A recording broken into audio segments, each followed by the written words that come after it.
Ladies and gentlemen, welcome and thank you for coming to the 42nd Annual Economic Outlook presented by Dr. Perryman. As we get started, I'd like to invite my good friend Jeff Johnson with Chick-fil-A and the Chamber Board Chair-elect to provide our invocation. May we pray. Gracious Heavenly Father, thank you for the opportunity to come together with a group of leaders, a group of servant leaders. We thank you for the ones that have prepared the food, the ones that prepared our meeting.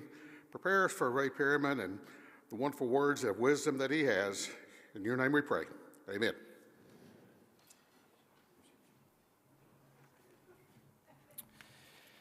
All right, next, everybody's second favorite part of the presentation, our recognition of the elected officials. Today we have with us U.S. Senator Cornyn's office, Sarah Butler, from U.S. Congressman Nathaniel Moran's office, Chelsea Cohen, from State Senator Brian Hughes' office, Reese DeWoody, State Representative Daniel Alder's office, Robert Bennett, from the City of Tyler, Mayor Don Warren, Council members Lloyd Nichols, Stuart Henney, Shirley McKellar, James Wynn, and Brad Curtis. From Smith County Commissioner's Office, Judge Neil Franklin, Commissioner Scott Herod, Precinct 5, and Justice of the Peace Danny Brown. From City of Lindale, Mayor Gavin Rasco, Council Sally Black, Jarrett Nance, Pate, and Bob Tardif. From Lindale ISD, Trustee Chair Mike Combs. From the City of White House, Mayor James Wansley. From White House ISD, Trustee Kedrick Trimble. City of Bullard, Mayor Shirley Coe. Council members, Mayor Pro Tem Mark Anderson and Lane McDaniel. City of Chandler Council, Sarah Berry, Angie Saxon, Mark Hammock, and Tyler Jordan. TJC Trustee David Hudson and Lonnie Uzel. From Tyler ISD, Trustees Alana Lucia, Lindsay Harrison, Yvonne Atkins, Aaron Martinez, Artis Newsom, and Andy Bergfeld. And from the Smith County Republican Chair, David Stein. Let's give him a warm round of applause.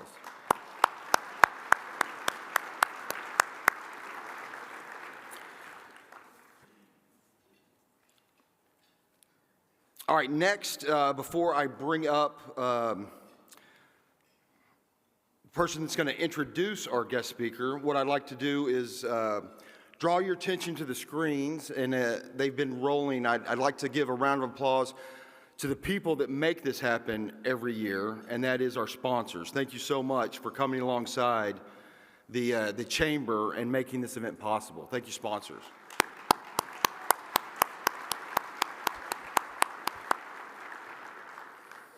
And as I mentioned, this is the 46th Annual Economic Outlook. I have not been to all 42, but I have been to the last several. And I've heard Dr. Perryman say on a couple of different occasions that Texas's future is unlimited if we educate our children. And if we don't, we're going to be in trouble. Well, Dr. Perryman, what I wanted you to hear me say was on behalf of Dr. Crawford, Dr. Mejia, and Dr. Philly, having just hosted the State of Education, we hear you, and we're taking action. Yeah, lots of great things happening in education in East Texas. All right, on behalf of the Tyler Chamber of Commerce, I'd like to personally invite you to attend a bonus session immediately following today's luncheon. Just across the hall at 1:30 p.m., a panel of experts will help demystify private deals and alternative investments for investors who are seeing or seeking more opportunities and wondering where to begin. Lavender War, our presenting sponsor, is leading the conversation alongside seasoned investors who bring decades of experience evaluating opportunities beyond public stocks and bonds. Attendance is free, and we hope you'll join us immediately after this luncheon for this discussion. Speaking of our presenting sponsor, Lavender War is a strategic consulting firm that helps companies turn complexity into clarity. The firm partners with business owners, executives, and investors to deliver advanced financial modeling, forecasting, and strategic insight across growth initiatives, transactions, and operations. Lavender War is known for combining rigorous analysis with practical, decision-ready guidance. Please join me in welcoming Tyler's own Alden War.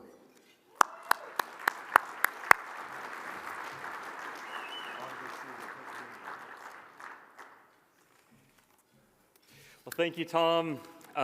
Thank you, Dr. Perryman, and thank you all for coming. This afternoon, we'll have the unique opportunity to hear the 2026 economic outlook from Dr. Ray Perryman. Dr. Perryman is the president and CEO of the Perryman Group, an economic research and analysis firm based in Waco, Texas. Dr. Perryman holds a bachelor's in mathematics from Baylor University and a PhD in economics from Rice University, after choosing economics over psychology, apparently on a coin flip, and we're all lucky that he did. Of course, he went on to become one of the most influential and acclaimed economists in the country, authoring thousands of articles, hundreds of papers, and several books, serving as the president of major economic associations and earning hundreds of prestigious awards, including a nomination for the Nobel Prize in Economics. Dr. Perryman has been called a genius by the Wall Street Journal, a world-class scholar by Business Week, and the unofficial state economist by the New York Times, and the most quoted man in Texas by Texas Monthly. He has been honored by the Democracy Foundation for his role in promoting capitalism in China, the Asia and World Institute for promoting international trade and academic exchange, and honored by the Systems Research Foundation for his contributions to the field of modeling. I assume that's economic modeling, but I don't know, because he is also an honorary Kilgore Rangerette. But most importantly, he has leveraged his intellect and influence to create a better world, playing a key role in the creation of trillions of dollars of investment and millions of jobs. He is a past recipient of the Outstanding Texas Leader Award and has been honored by the Texas Legislature for his tireless efforts in helping build a better Texas. He devotes a substantial portion of his time to pro bono work, seeking solutions to major social economic problems such as hunger, indigent healthcare, and child maltreatment. Dr. Perryman was inducted into the Texas Leadership Hall of Fame and received the Cesar E. Chavez Legacy Award for his humanitarian efforts. Please join me in welcoming Dr. Ray Perryman.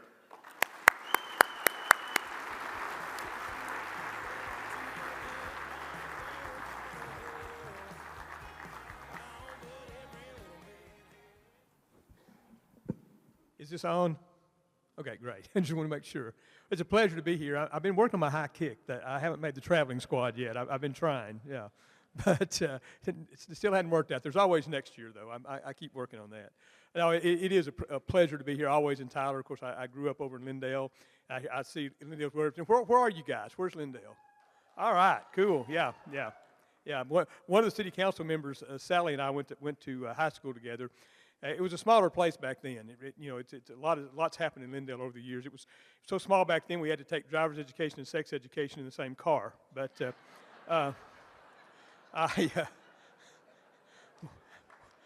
I'm not finished. I'm not finished. Yeah. When I told my wife that, she said, "Ray, that makes sense. You can't drive either." Whoa, yeah. Just wanted you to know the respect I get at home. Okay. No, it is always a pleasure to come to East Texas and be a part of this great event. As was mentioned, this is the 42nd year we've taken the show on the road. I think we've been in Tyler. We were trying to count it up a few minutes ago, and I think with some help from some of the media folks, we figured out it's probably been 37 years or so that we've done it here in Tyler. So we've been doing this for a while, and it's always great to be here. I love this facility we've been able to hold it for the last 2 or 3 years. I showed my wife some pictures of it online. I said, in your wildest dreams, did you ever think I'd speak in a place like that? And she said, "Ray, you're not in my wildest dreams." So anyway, it's always great to be here. As usual, I apologize for one thing. The speech is only 3 minutes this year because there's nothing going on in the economy, okay? But no, I am As usual, I'm going to tackle all the subjects, the controversial ones, and all that, and try to give you some perspective on them. Things like tariffs and immigration and independent Federal Reserve and all those things, because they're all important to our lives, and also talk about some of the things going on here. I'm very pleased to hear about the work that's being done that you mentioned in terms of educating our kids. I cannot say enough. The last sentence I use in a lot of speeches, but since you brought it up, I'll make it the first one today, is if we educate our kids, nothing can stop us from having a great future. If we don't educate our kids, nothing's going to save us. It's literally that important. And I'm really pleased to see the initiatives that you talked about and the seriousness you're taking that, because it is absolutely the single most important thing of all the things we talk about in the economy. As usual, I may say some things some of you don't like. I tend to be, USA Today, a columnist there once called me an equal opportunity offender, because I tend to I just rely on numbers and let the politics be what the politics are. And so, of course, as a result of that, I've made people mad and glad in both parties, sometimes at the same time, sometimes on the same day, but that happens. But anyway, let's start in. We'll talk about tariffs. I mentioned them last year. Last year, when I was here, was right before the inauguration. There was a lot of talk about there was going to be tariffs, and we talked about them some. I won't go through all that stuff again, but I will say we are seeing some of the negative effects of tariffs. It takes a while for them to show up, because the first thing that happens is when you think there's going to be tariffs, everybody stocks up on stuff, which is what happened in the first quarter last year. And then after they come about, at first people try to absorb them and not pass them on to their customers. Right now, the best we can tell, about 30% of the extra cost is now being passed on to consumers. We think by March or April that's going to be 75 or 80%. So we're starting to, there's some more pain to come, but we're also seeing the tariff rates come down kind of quietly, but they're coming down some, and I think you'll see some of that happening. But basically, there's still a lot of myths about tariffs. A lot of people think that it's money other countries pay to us. It's not. It's money we pay it's money we pay in taxes. A tariff is nothing more than a tax. The other countries help us out a little bit in an indirect way, but basically, if you've ever traveled overseas and you bought something, that government didn't send our government any money. That merchant didn't send our government any money. In fact, they didn't even know where you were from necessarily. You walk in the store, you buy something. Now, if you're from Texas, you probably told them, but they don't even expect to see that. But anyway, you get back to the country, you fill out that little blue card, and you say what you bought. And if it's subject to a tariff, you pay the tariff before you bring it into the country. That's how it works. You pay whoever brings it into the country pays the tariff, and it works that way if you buy something on a vacation. It also works that way if a truck comes in from Laredo, or a boat comes into the Port of Houston, or a plane from Asia comes into DFW. Same way, same process. It doesn't technically enter the country till whoever brought it in pays the tariff. Now, the way the other countries help us some is, if you're a supplier to somebody in the United States, and all of a sudden there's a 25% tariff on your goods, you may cut them a little slack to keep the business. You may be willing to cut your prices some and absorb part of that for them. We've tried to model that. The data's not great. Best we can tell, it's 10 or 12%, something like that, but it helps a little bit. And then, but most of it is paid initially by American manufacturers and importers, and then later by consumers.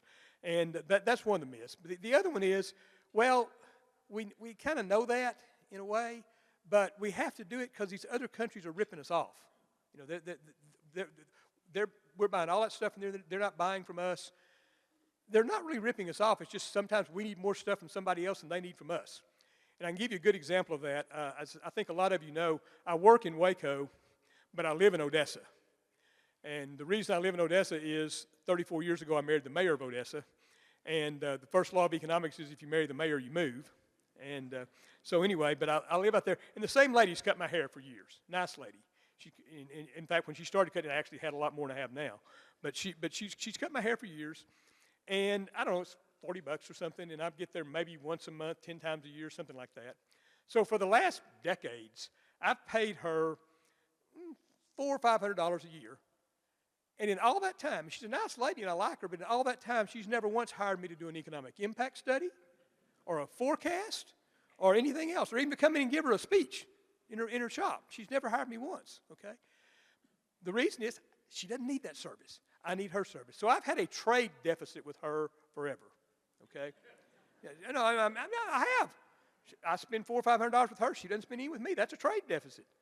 Now, what if we suddenly put a tariff on that, say 25%? Instead of $40, it was now $50. Several things could happen, okay?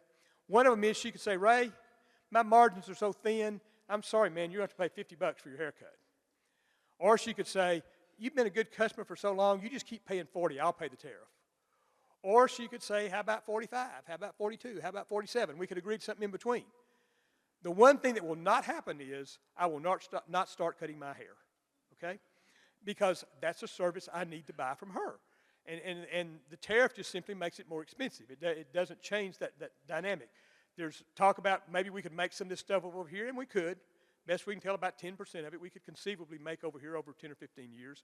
But by and large, it's basically a tax that's having an impact on the economy. And one of the things that's happened is something that's pretty scary. And that is, I've been doing this for 50 years. And I know that's hard to believe, given how young and virile and athletic I look and everything. I know that's hard to believe. Who laughed? I heard it. I heard it. Whoever it was, I need to explain something to you. The jokes are at the beginning. Okay? The stuff in the middle is serious. Okay? This is serious stuff we're talking about now. No, anyway, during that 50 years, I've been scared 2 days as an economist. 2 days I've been scared. Okay? One of them was back one day during the Great Recession in 2008 when some weird stuff happened in the financial markets. And if y'all want me to talk about that later, ask me a question about it, I will, but it's kind of in the weeds. The other one was April the 9th of this last year. April the 9th was one of the 2 days in the 50 years that scared me. Because here's what happened on April the 9th. On most days, if the stock market has a good day, the bond market has a bad day, and vice versa. And that's kind of how it's supposed to be. Because if you're feeling good about stuff, you know, if you think, hey, the world's looking good, you want to own a piece of it. You want to own some stock, so you go buy stock. If you're kind of nervous and uncertain about stuff and you want safety, you go buy bonds.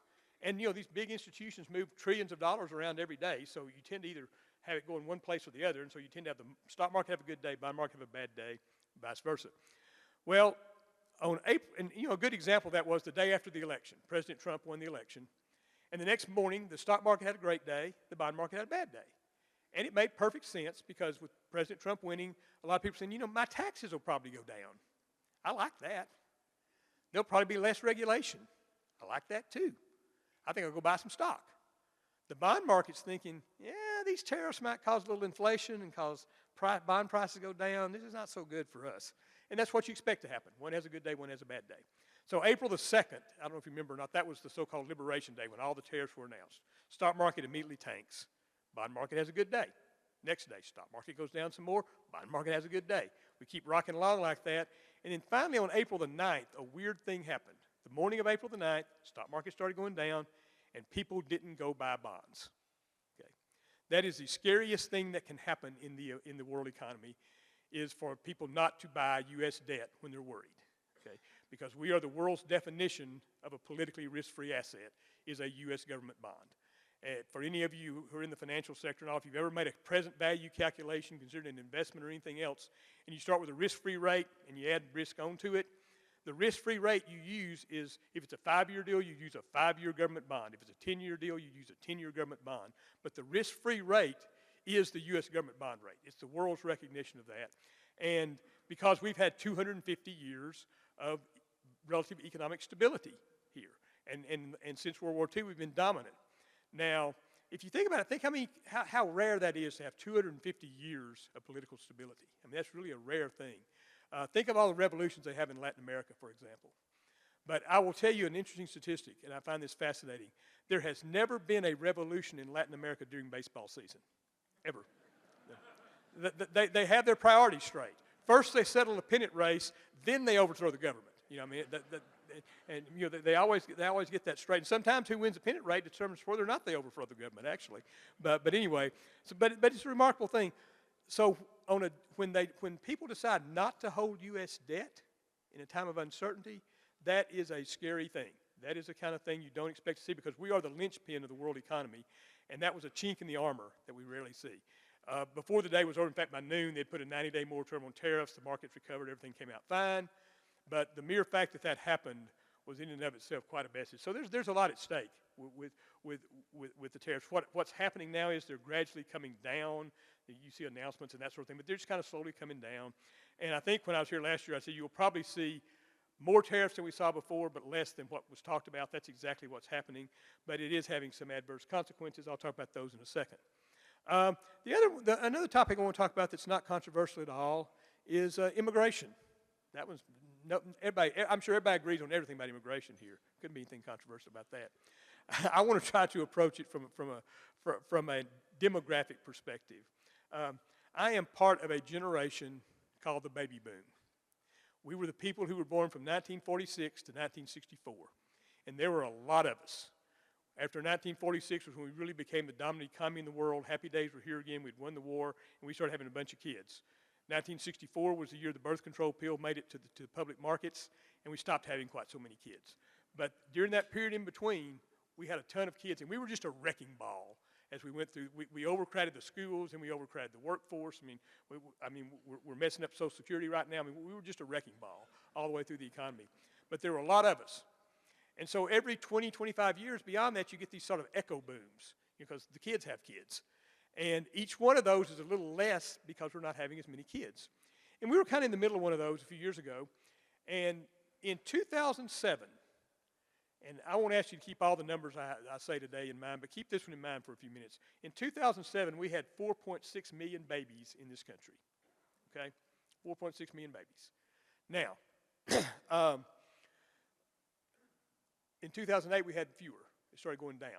And we thought part of that was the Great Recession. People have fewer kids during a recession because it costs more and there's uncertainty and all that kind of stuff. But it kept going down, and it kept going down, and it kept going down.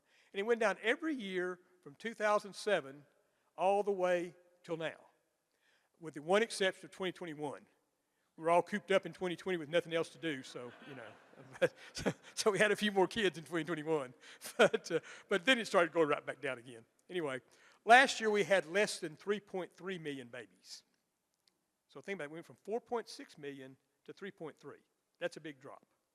Now, why that's really significant is the ones that were 2007, were born in 2007, are 18 or 19 right now.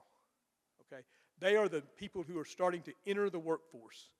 So every year, year after year after year, for at least 18 years, because that's how long it's been going on, we're going to have fewer people coming in the workforce every year from natural growth. Okay, so that's part of it. Then, I mentioned the baby boom ended in 1946. That was 1964. Those folks, so the youngest of those folks now are about 62 years old. So they are retiring in very large numbers right now. So every year we have fewer people coming in and more people going out, okay? And we already have a workforce shortage. I'm sure there's plenty of you in this room right now that have a hard time finding workers. Put all that together, and I kind of think about it, well, we're not bringing enough in. There's too many going out. We're already short. Does anybody have any idea where we might get somebody else? Think about it. Yeah, well, there might be some place we could get somebody else, somewhere else in the world where people want to come and work. And that's the underlying theme of immigration. Now, we clearly have issues. We have border security issues. We have very, very real international issues we need to fix. But we also really need a good immigration system that allows people to come here and work, because otherwise we're not going to have enough people. There are construction projects in Tyler, Texas right now that are basically shut down or delayed because you can't get construction workers, okay? And the thing we've added to the mix in this current year is there are 1.5 million fewer people who were born outside the United States working today in the United States than were working 1 year ago today in the United States. So you have fewer people coming in, more people going out, and then the folks you use in the middle to make up the difference, they're leaving too, okay? So that combination means we're not going to have enough workers.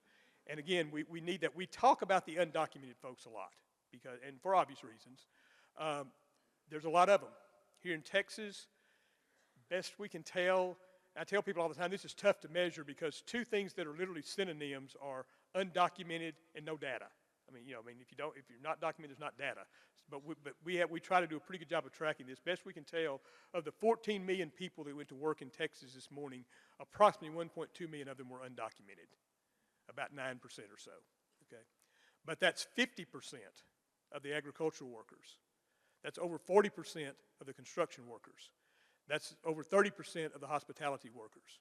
So if you want to go anywhere, grow anything, or build anything, you got some real problems. We just simply don't have enough workers, and we don't have another place to get them. And now, with the current immigration process we have going on, a lot of people who are here legally, who are authorized to work, don't want to come to work.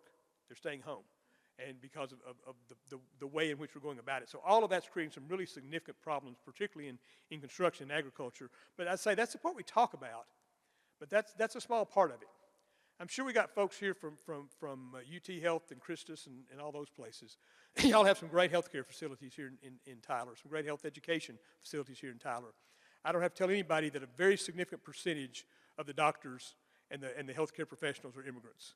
In the state of Texas, the average is about 25% of all the doctors and all the healthcare professionals are immigrants because we don't have enough people otherwise. If you go to one of those fancy high-tech things in Austin, roughly 50% of the PhD engineers are going to be immigrants because we're not making enough people. I mean, it really comes down to, it doesn't matter, it's not just low-income, low-skilled workers, it's not just one group of workers, it's not just one nationality, one education, one career path, one industry or anything else. We simply need more people, which means we need a sensible immigration program that allows employers to hire people and allows people to work in a safe and humane manner. And so anyway, so that one is creating some real issues right now. And those two things combined are slowing the economy down some. And I'll talk about that in just a minute. But there's one other issue I want to deal with for just a minute or two here, and that's the whole issue that's come up this week of the independence of the Federal Reserve. It sounds kind of like a esoteric, weird issue, but the fact of the Federal Reserve System making economic policy that's to the extent possible devoid of politics. We really, really need that. And to kind of give you a little perspective, back when I was a baby economist, back when I actually did do that coin flip between economics and psychology, and it came up economics. My wife says there'd be some seriously messed up people in the world otherwise, but she's probably right. But anyway, back at that time, when I wrote my dissertation at Rice, my first dissertation and my first book and a whole bunch of other stuff was on the Federal Reserve System. And we built the first model. In fact, the model the Fed still uses to measure monetary policy was my dissertation, and a bunch of other central banks around the world use it too. So I've been in this a long time. But it's one of the things I did to kind of test the model to see how well it was performing. I went back and read the minutes of every Federal Reserve meeting back to the early 1950s. And because of what I do, I've read them ever since. So I have read the minutes of every Federal Reserve meeting for over 70 years. No comments about my social life are welcome. Okay, but anyway, all that to say, you look at that and you realize how important a monetary authority is to be independent of politics. And the way they do it is, it's a little bit in the weeds, but there's 12 people on what's called the Open Market Committee that makes policy. There's 12 people on it. 7 of them are the Board of Governors, which are appointed by the President, and one of them is the chairman of the Federal Reserve Bank of New York because they're the ones that run the trading desk.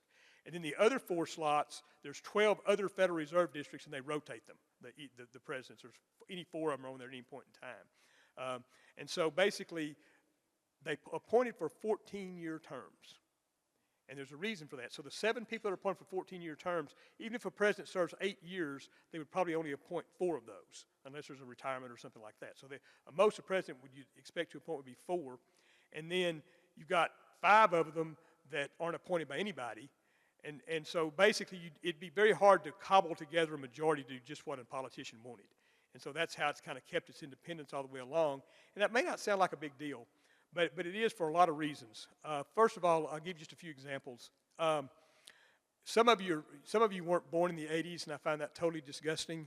But those of you who were born in the 80s will remember we had very, very high inflation, 13, 14% inflation for a long period. We had over 8% inflation for like 15 straight years.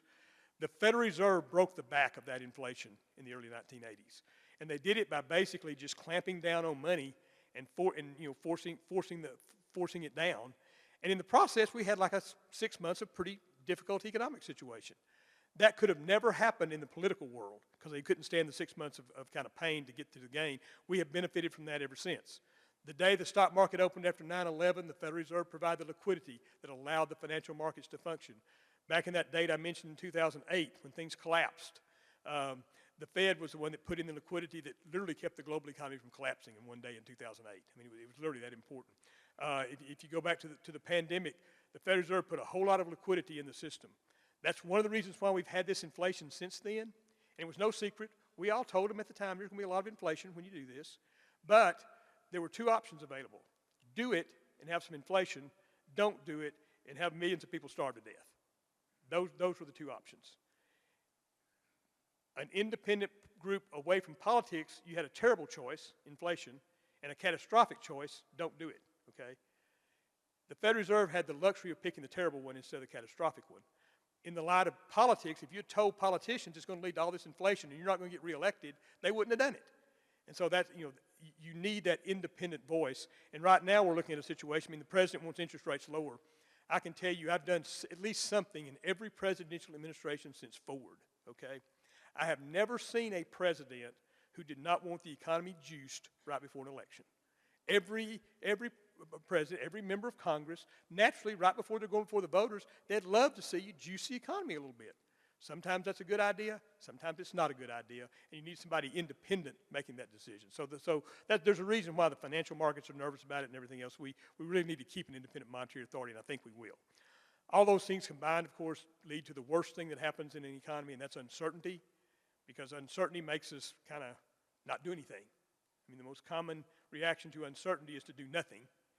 And, that's how economies slow down, because economies are based on people assessing a situation, taking risk, and doing something.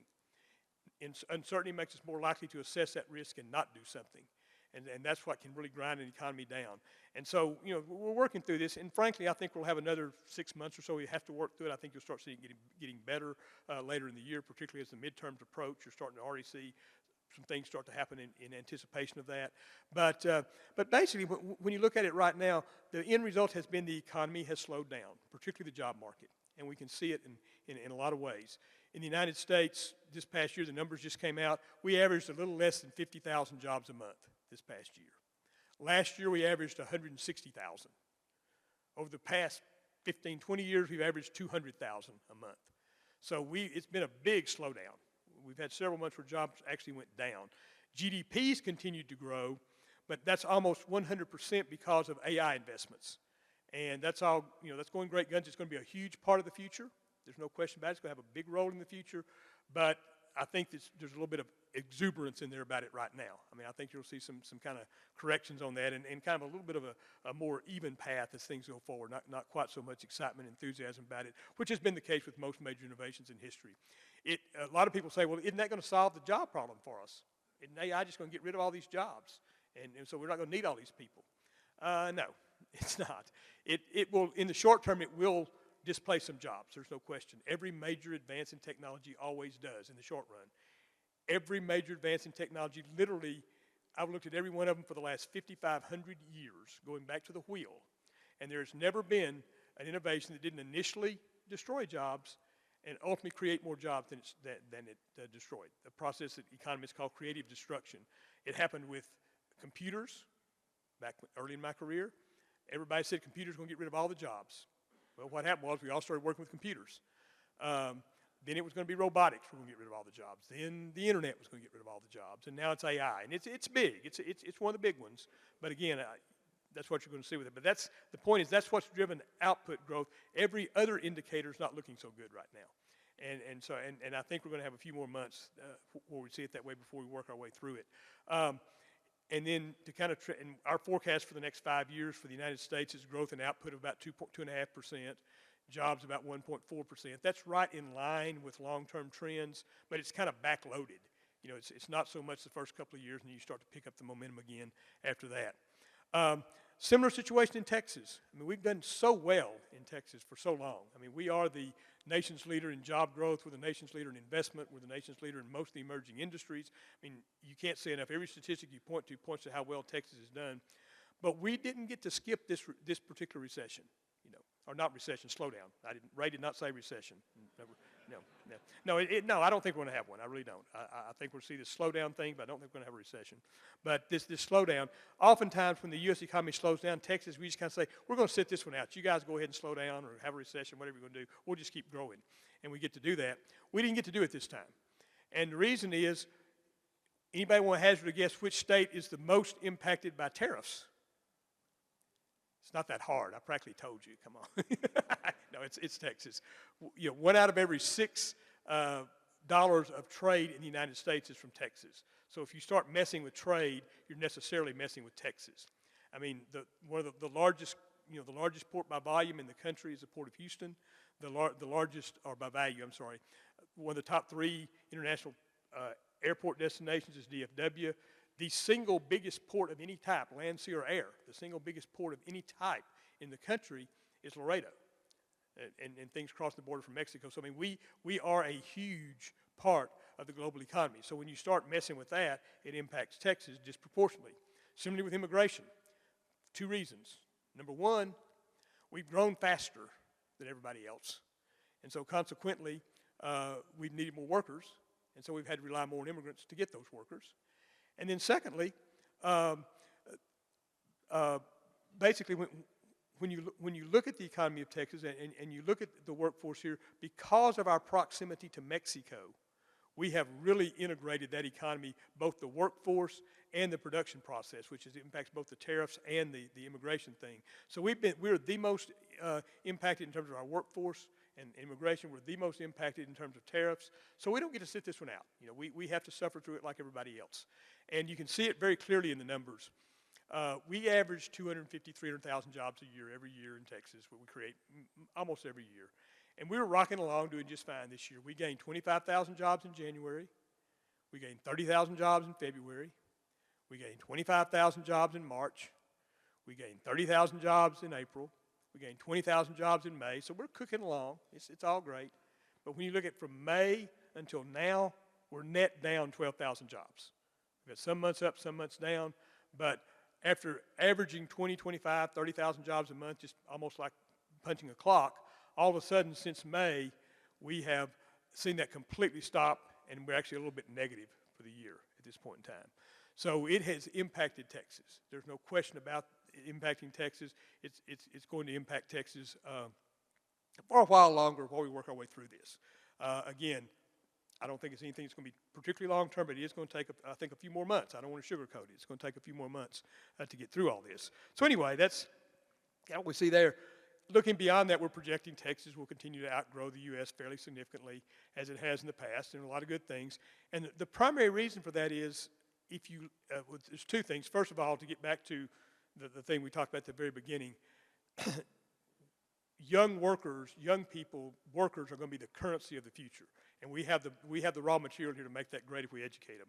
Beyond that, if you just look at the industries that are growing right now, and this is also relevant to East Texas, and I'll say a little bit more about that later. But if you look at just the industries that are growing right now and where the future is likely to be, huge growth in financial services. Texas is leading that. You've seen a lot of publicity about the New Texas Stock Exchange. NASDAQ's put an operation here. The New York Stock Exchange has put an operation here. So you're hearing a lot of talk about all that right now. But those things are pretty much all electronic. They don't create a lot of jobs or anything. But it's important because it helps bring capital to Texas. And we have literally had to import capital since we were a republic. We have never had the amount of capital we need in Texas. These things are going to help us get there. But they don't create a whole lot of jobs because they're almost all done electronically.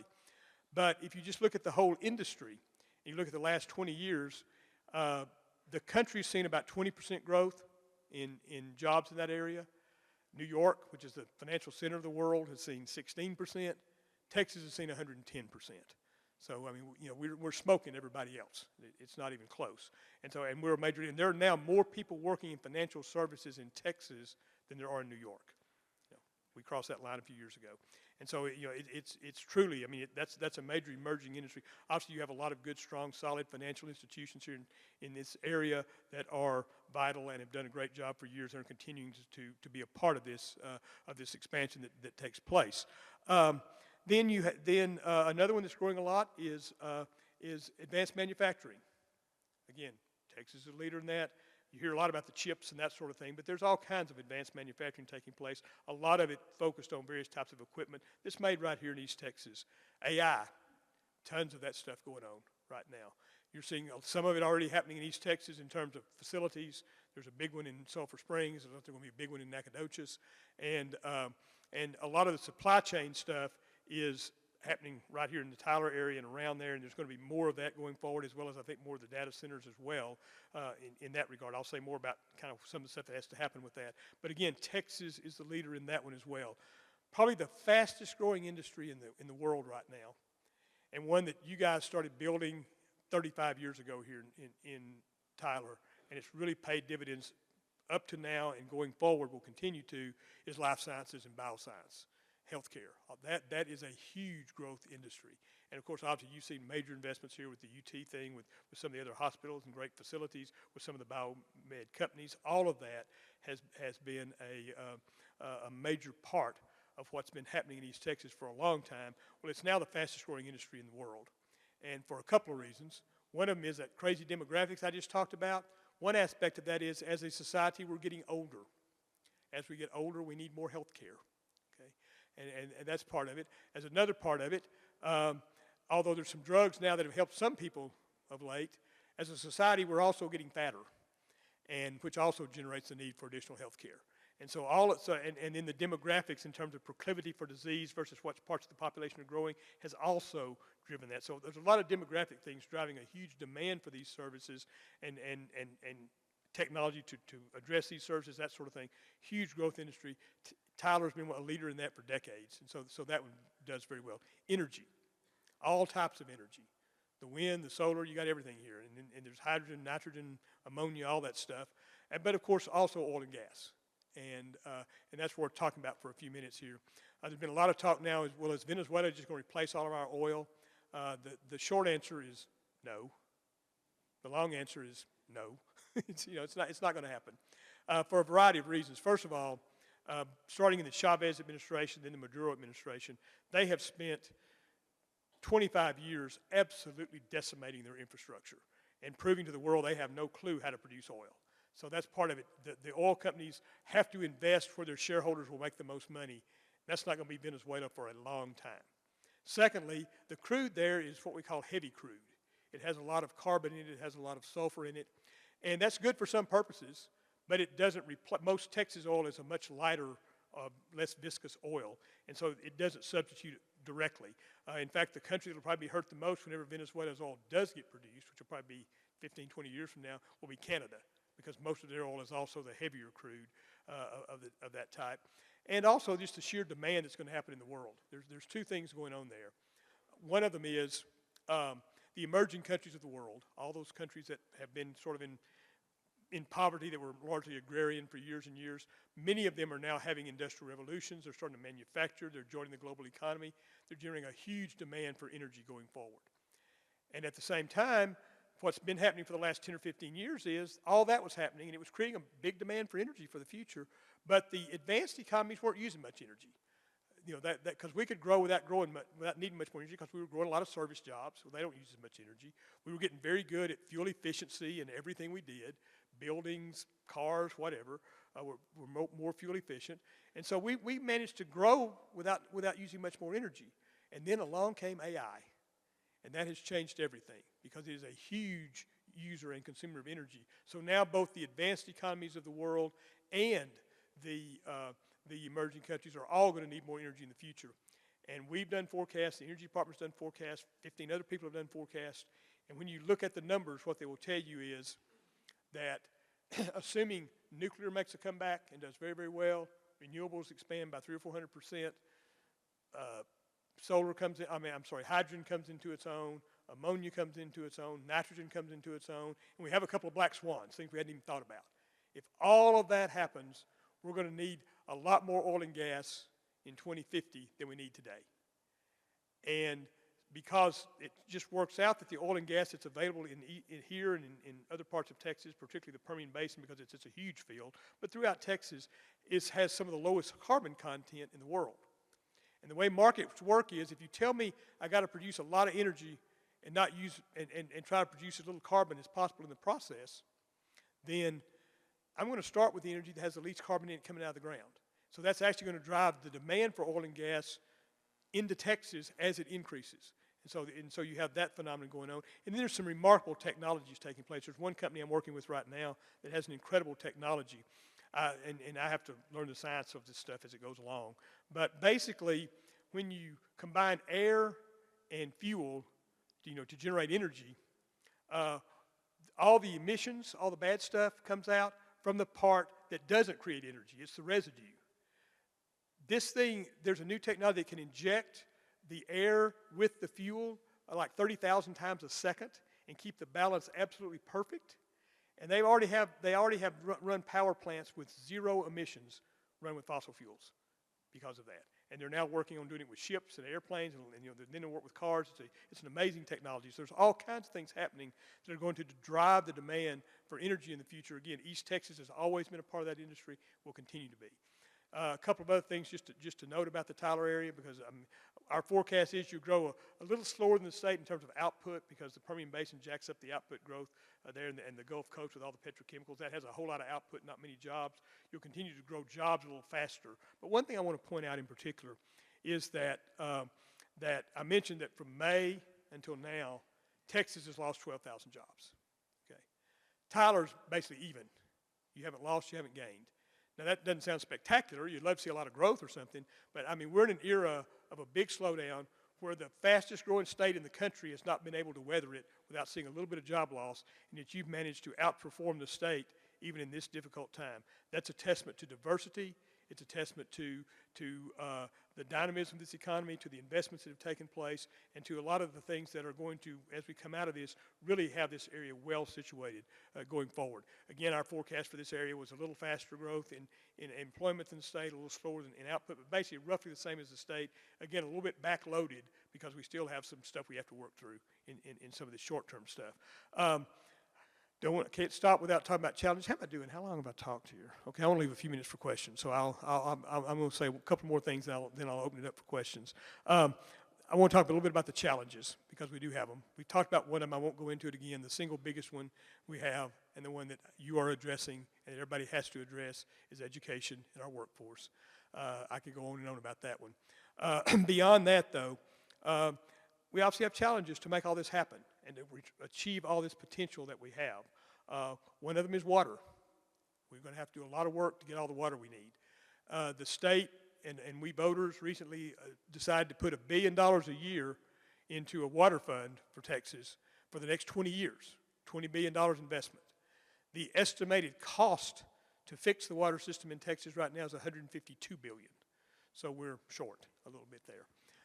But you don't expect the public sector to do all that. We don't want our tax dollars to do all that. We want the private sector to get involved and be innovative, be creative, and there's a lot of money to be made in water right now. There's no question. And I think you'll see a lot of things happening. There's a lot of incredible technologies that are taking place right now that will fix this. We've done a lot of work over the years on water with the Coca-Cola Foundation. And by the way, Coca-Cola probably won't surprise you if you stop and think about it. They're the largest user of water in the world. But in the last, about 6 years in a row now, they have put back more than they've used. And Pepsi-Cola is doing the same thing for the last 2 or 3 years. So that, there's really a focus on reclaiming water and doing that kind of thing and making it happen. So there's a lot going on there. But some of the technologies that are interesting, one of them kind of helps with a couple of problems. It helps with energy and it helps with water, is these micronuclear plants. You can build a nuclear plant now, a little bitty nuclear plant, like 3-4 acres. You can build a nuclear plant. And it can run an AI facility. It can run a manufacturing facility. It can run an oil field. It's got to generate that much power, but the heat from it can also perpetually recycle the water that's needed. So you just keep using it over and over and over, and it's perfectly pure and perfectly well to do. So that way you conserve a lot of water that way. Some of the technologies for desalination, taking salt out of water, which has been a very expensive thing to do. It's been available for a long time, very expensive. Israel's had some real success with it. But the cost of that's coming down. It's becoming more feasible. But the other important thing that's happening is they're figuring out how to bring it on shore, not just worry about taking salt out of seawater, but taking salt out of brackish groundwater, which could also make that water more usable for other applications. And then I think the other one where you're going to see a lot of things working, this is one I focus on a lot with our work on water, is agriculture. It would probably surprise you. It surprises most people. Agriculture is about 1% of our gross domestic product. Most people probably guess a lot more than that. It's about 1%. Very important 1%, but it's about 1%. It uses 72% of the non-reclaimable water. So new technologies that make agriculture more efficient get you a lot of bang for the buck in terms of water. I mean, basically, if you reduce that number from 72 to 60, you pretty much solve the water problem. And there's already a lot of investment in that type of technology taking place. So there's a lot of things going on the water side. And the bottom line of it is, I think we'll fix the water problem. I think part of the way we fix it is it's going to be a market solution, so we'll pay more for water. That's going to be that's going to be one aspect of how we fix it. The other one is, of course, power. Oh, thank you. Do I need that, or do you just try to be nice to me? I'll save it for the Q&A. But I am just getting over a cold. I'm not contagious or anything. I'm just getting over a cold. And this is I've already done two speech and a press conference already this morning. So, but I think I got enough left in me to finish here. But anyway, the other big issue, of course, is power. AI takes a lot of power. Crypto takes a lot of power. Big population growth takes a lot of power. I mean, we're going to need a whole lot more power to go forward to make all this stuff happen. In August of 2024, August 13th, 2024, was the hottest day we've had. Last year's summer was fairly mild, the hot summer year before last. And on that day, Texas, at its peak, used 84 gigawatts of power almost 84 gigawatts. Most we've ever used. We've been having electricity for over a century, 84 gigawatts. That was the max. The estimate that ERCOT has for 2030, now we're in 2026, so we're not talking long term here. 2030 is 150. If you take every single data center that has applied for a permit and you look at those and you add them all up, it's 240. Now we don't think all those will happen. There's some of those that obviously won't happen. But bottom line, it's going to take a lot of investment in power infrastructure, both the power itself and the wires to move it around in order to make that happen. We've done some things in the legislature to help incentivize that. ERCOT's really on top of it at this point in time, doing a lot of work on it. Winter Storm Uri, for all its hardship, it was a wake-up call that we need to start doing some stuff about our power situation, and that's helped some as well. So all that put together has put us in a situation where, again, I think we can get there, but it's going to take some work to do it. And then, of course, obviously, the big one, as I said, was education. But all that to say, this state has a great future. This region has a great future.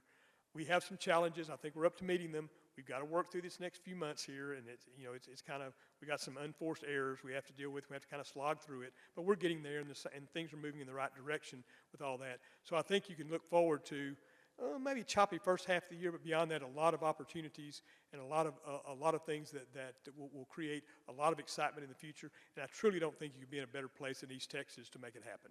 Thank you all very much.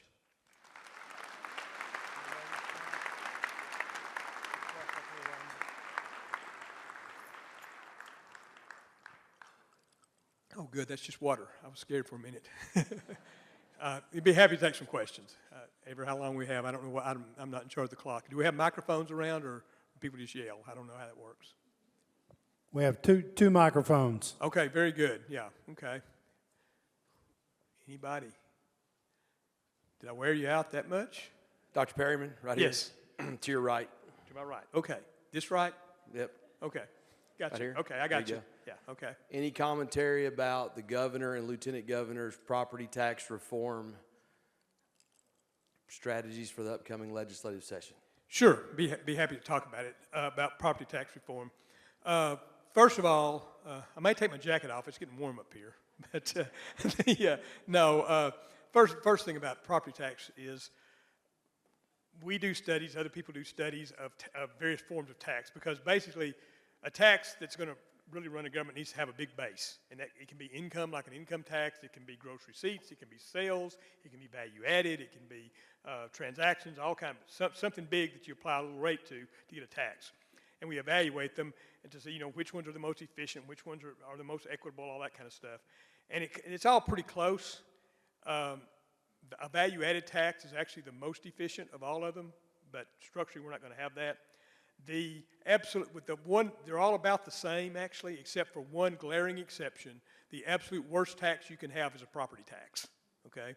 Now, unfortunately, we also have to live with something. Some of you guys are old enough to remember our former lieutenant governor and my dear friend and sometimes nemesis Bob Bullock, and he was a very wise man, and he was fond of saying the only good tax is an old tax, because it's just too hard to bring on a whole new tax. So given that we fund Texas basically through sales tax and property tax, we're going to keep doing that. I mean, they're not going to take the property tax and actually replace it. They've talked about doing it with sales tax and all that, and the governor's talked about some stuff. The math just doesn't work. You can't get there.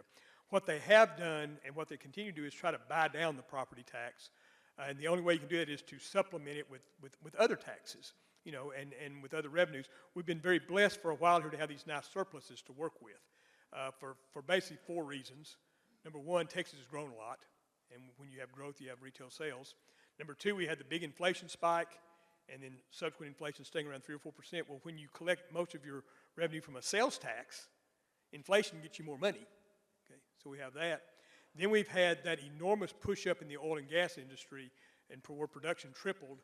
That brought in a bunch of severance tax into the system, and then the federal government dumped a whole bunch of money in for COVID that we were still in spending the last dregs of that. So we had kind of a sugar high of state surplus here for a while, and as a result, they've been able to buy down property taxes some, and they're continuing to do that. A concern I have is, particularly with the last round and what they're talking about maybe for the next round, is the only problem with that is you have to continue to do it. You know, that there's that money, that bill's going to come due every year, and it was fairly easy to do with all the surpluses we have now. If we get in a situation where you don't have that much surplus, there's not going to be an easy fix for it. But I mean, I very much like the idea of trying to make us less dependent on property taxes. I don't think we'll get totally independent of property taxes. I think we're getting to the kind of a tipping point now where there's risk that we'll lower them and then not be able to meet the needs of the schools and that sort of thing because the other revenue won't be there in sufficient quantities. As far as the policies, I mean, the notion of abolishing them for households, the notion of deep cuts and different types of exemptions and that sort of thing, all those structures, I'm not wild about any of those, frankly. But the biggest concern I have, and I would love to see us be able to get them down further. They're the worst tax we can have, but I don't want that to come at the expense of essential public services locally and in particular of public education. And so that's it's kind of a dilemma there. There's not an easy solution, but I do think, you know, again, I applaud the efforts to try to bring property tax down. I think that's a good thing. Question about the upcoming decision of the Supreme Court about tariffs. If the tariffs stay in place, what sort of industries do you see coming back to America the fastest? Yeah, good question. If the tariffs stay in place, and you know, I'm not going to try to predict what the Supreme Court will do. And even if they do certain things, there's workarounds. I mean, you know, there's all that. I mean, basically, we're going to have more tariffs, and we only had 2% average tariff as of last year. We now have about 16%. So you know, tariffs are way up.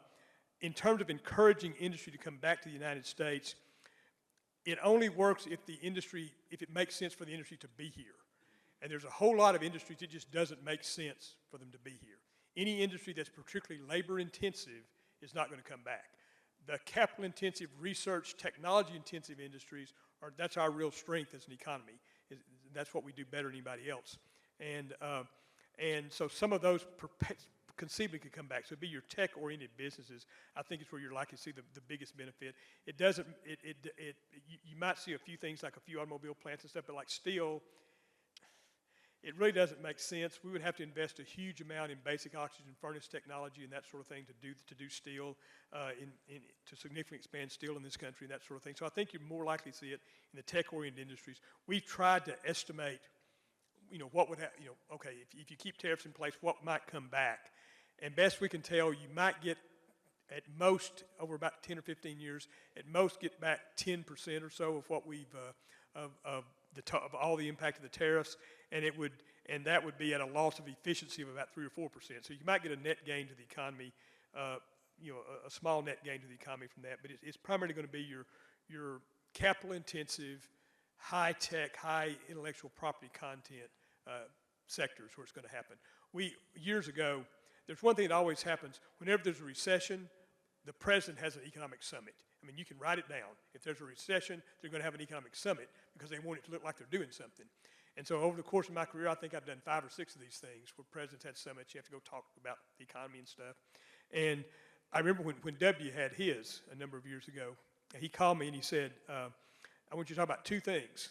What is the best thing that we've done as a country, for our economy? What is the single best thing the United States does as an economy?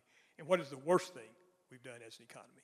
And you have to think about that for a minute, and there's going to be a bunch of people there, so I'm going to try to be serious about it. And after doing quite a bit of research, what we do better than anybody else is the next big thing. We are the creator, we are the innovator, we are the one who does it. We have all the fundamental patents in AI, we have all the fundamental patents in nanotechnology, in genomics, all that. I mean, we do the next big thing very well. By the way, there is one sort of funny story about nanotech. It's not that funny, but it is true. It's not a joke, it's true. If we have time at the end, I'll tell it, but I don't want to oversell it because it's kind of, it's nanotech. It's not going to be that funny. There is one there. Anyway, we do the next big thing very well, and that's where I think you would see, for your question, that's where I think you would see potentially some things that might gravitate here as a result of raising costs abroad. The worst thing we do, by the way, is not retrain workers when they're displaced. We have done a terrible job in this country of worker retraining. And that's something that obviously is a very important investment, something I know your area actually does some stuff pretty well with. But anyway, so I think that's the most likely place you would see some stuff maybe come back if these things stayed in place for a long time. Early in your presentation, you discussed the failure of political will in some, like politicians, right here to the center, sir. The failure of the politicians to be able to deal with situations wanting a juiced economy to get elected and avoid not getting elected. And then you bring that circling around to talking about solutions for the future, whether it be energy or water. And in my mind, both of those have been a failure of political will or political persuasion to either bring nuclear back into the discussion or something simple like effluent water reclamation that are two very easy solvable solutions to both those issues, and yet we have political failure. What kind of recommendations can you bring to how do we solve that? Do we get political consensus? Do we get political buy-in? Man, I wish I knew. I've been talking to those folks for years and years. But I think, for example, I think nuclear. What's happened with nuclear historically is it'll go along and people will be excited about it. You see a lot of investment, then there'll be an accident. And in most industries, if you have a setback, capital runs away for about 6 months or a year, then it comes back. For some reason, in nuclear, when they have a setback, it runs away for like 10 or 15 years and doesn't come back. And I think it's because of how much attention they get, like 3 Mile Island or Chernobyl or Fukushima. I mean, they get a lot of attention and that sort of thing, but it just scares capital to death. I've seen, I was one time in a situation where 7 projects I was involved in got taken away in 1 week because of, people got scared with the money. But I do think nuclear, there is a consensus building about nuclear. But political will is a big issue. I mean, and it's something that, the only way we actually get it is for the voters to demand it. And I think we're starting to see some things in that direction. But I think about budget deficits all the time. I mean, we have a national debt that's totally out of control at this point in time, and you can't blame either party individually because they've both done it. I mean, when the Democrats are in power, they pass huge spending bills with nothing to offset them. When the Republicans are in power, they pass huge tax decreases with nothing to offset them. And at the end of the year, no matter which side of the balance sheet you monkey with, you still have to subtract at the end of the year. And it's reached the point, people don't realize this, it took us until, we did not hit $1 trillion in debt. Now think about this, we've been around 250 years. We actually had this country with this Constitution since 1789. And it took us till 1981 to have $1 trillion in debt. We went from 1 trillion to 10 trillion by 2008. We went from 2008 to 2016, we managed to go from 10 to 20. We're barely 10 years from 2016, and we're at 38. I mean, but that's basically, with the political will, and a lot of it's good intentions. I don't think it's bad intentions or anything evil about it. But think about if you're in this situation, the federal government is that's the only group that doesn't go to jail for printing money. And so, but no, I mean, I'm being serious. Doesn't sound like it, but I am being serious, okay? I have a habit of doing that sometimes. I can't help myself. But if you think about it, what if you could do something that would really help somebody, help a lot of people? You could do something right now, something you care about, you could do it right now, you'd help a lot of people, and you didn't have to pay for it. Okay? We'd all like to do that. Well, politicians get in that situation. They hear about, a lot of times, a lot of the major spending plans have been people hear about something in their district. They want to solve a problem for one or two people, friends of theirs in their district. And in doing it, they create a law that helps everybody, but it just spends more money. And it's not bad intentions, but it accumulates over time, and nothing ever gets taken out. And so our budgetary process needs to be addressed. There's a lot of things, but you're right. Political will is something that only comes when voters demand it. And I think, I think with nuclear, I think with water treatment, those kind of things, we're starting to reach a critical mass on those. But as far as how soon we get there, that's kind of beyond my ability to predict. Yes, sir. You touched upon immigration as far as coming from other countries. And I was wondering, we've had an immigration in Tyler and in Texas that has strongly impacted our city and our state coming from other states. Right. Are we tracking this as far as who's coming from where, what impact they have had, and what impact they could have in the future, and what that's looking like in the future from other states? Well, we can't track it perfectly. Well, I mean, we try to track it. One of the best measures, in fact, it just came out last week, 2 weeks ago maybe, is the U-Haul index. No, this is serious. Every year, U-Haul tracks where people pick up trailers and where people drop off trailers.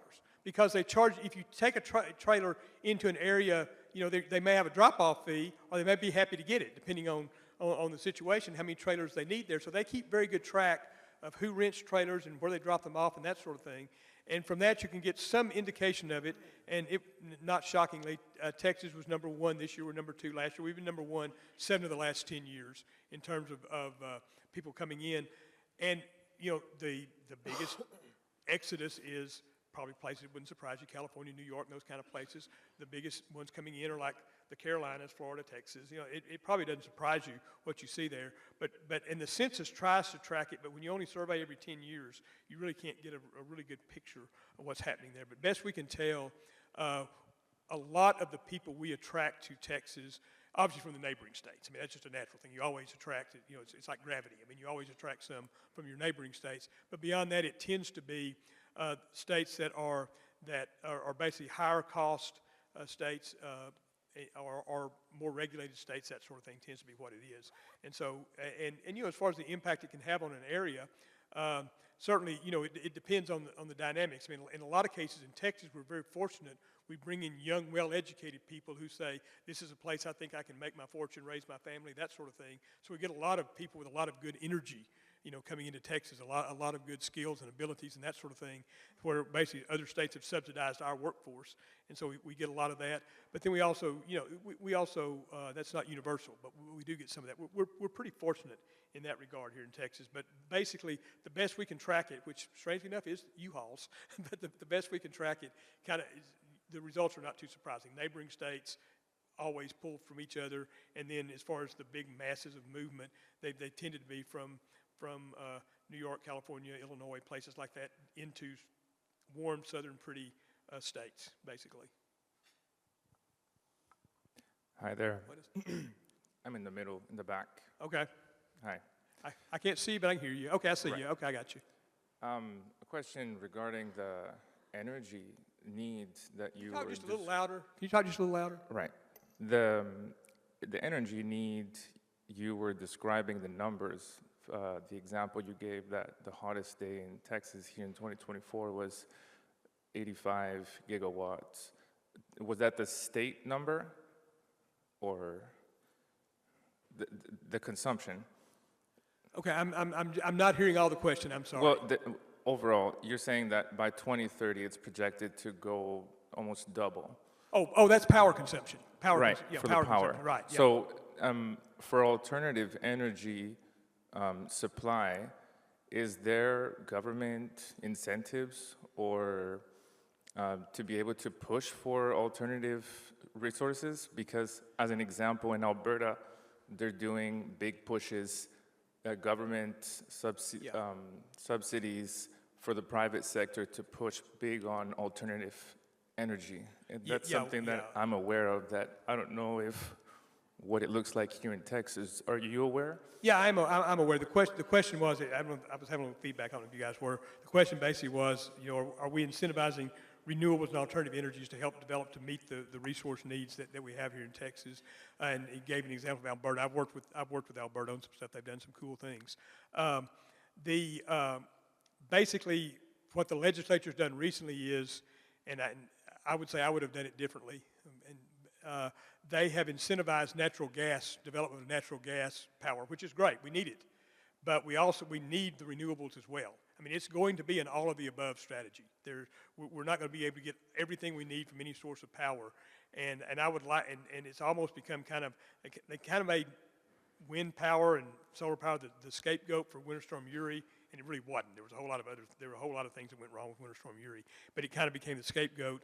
So they incentivized the production of more natural gas power, but making it a little more difficult for the wind and solar. And I would not have recommended that policy. I think we need to be doing things to encourage all of them, but then I think the market is also going to encourage all of them. A fallacy we have here in Texas, and this is in the weeds, probably way more than you want to go, but the people who were asked to kind of build, when we went to a deregulated market in Texas, the two people they asked to kind of figure out a way to make it work were myself and a guy named Pat Wood from Port Arthur. Pat, some of you probably know Pat. He was head of the PUC for a while. He was head of FERC for a while. Smartest guy in energy I've ever met. I love Pat. Anyway, we put together this plan, and the legislature adopted almost all of it. But the part they didn't adopt was pretty important. And again, this kind of gets in the weeds, but we don't have a capacity market in Texas. And let me see if I can take a second. I don't want to run you over too much time here, but basically, in the old way that utilities did it, where utilities say, hey, we want to build a power plant, and you go to the regulators and say, we want to build a power plant, and they'd have hearings, and people would contested hearings and all that, and then they would decide at the end, okay, you can build this power plant, it'll cost this much, you get this amount of return on it, and set your rates. When they did that, quite logically and quite properly, they always did it where you kept around 120, 130% of what you thought you needed, because emergencies can happen, growth's going to happen, those kind of things. So you always had excess power by design. Well, when we suggested as part of deregulating electricity and making it a market in Texas, we also have a capacity market where you had a market for power that's just going to sit there in case you need it, and they wouldn't do that. And so the end result is in Texas you only make money when you sell power. Okay? The moment you sell power, you make money. If you're not selling it, you're not making money. So there's no incentive to have any extra power around. And so if anything comes up out of the ordinary, we start having problems. And there was a few things done in this session to help start addressing that. We're moving in that direction. But we need to develop a capacity market in Texas. And again, they made some major strides this time around. We're moving in the right direction now. But that's something we should have done 20 years ago, 25 years ago when we first started deregulating power. And it would add a tiny little bit to your rates, which you're already paying on the regulated system. But so the legislature didn't want to do it. That's the whole thing of how the politics can get in the way of doing some stuff that makes sense sometimes. Okay, anything else? Oh, okay. Thank y'all. On that happy note, wow. Dr. Perryman, thank you so much, sir. Appreciate you. Thank you.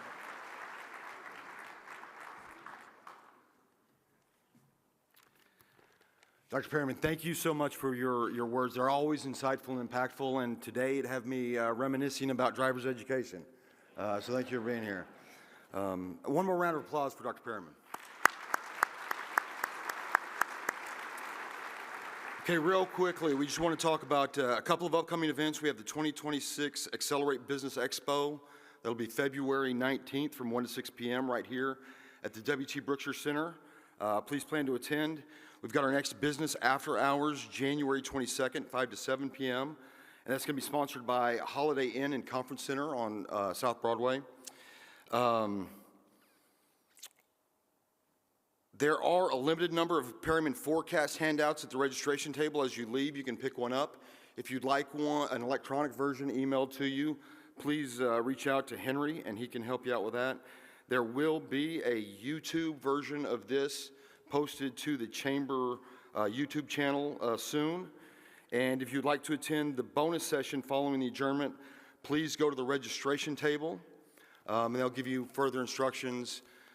Finally, please once again help me thank our sponsors for today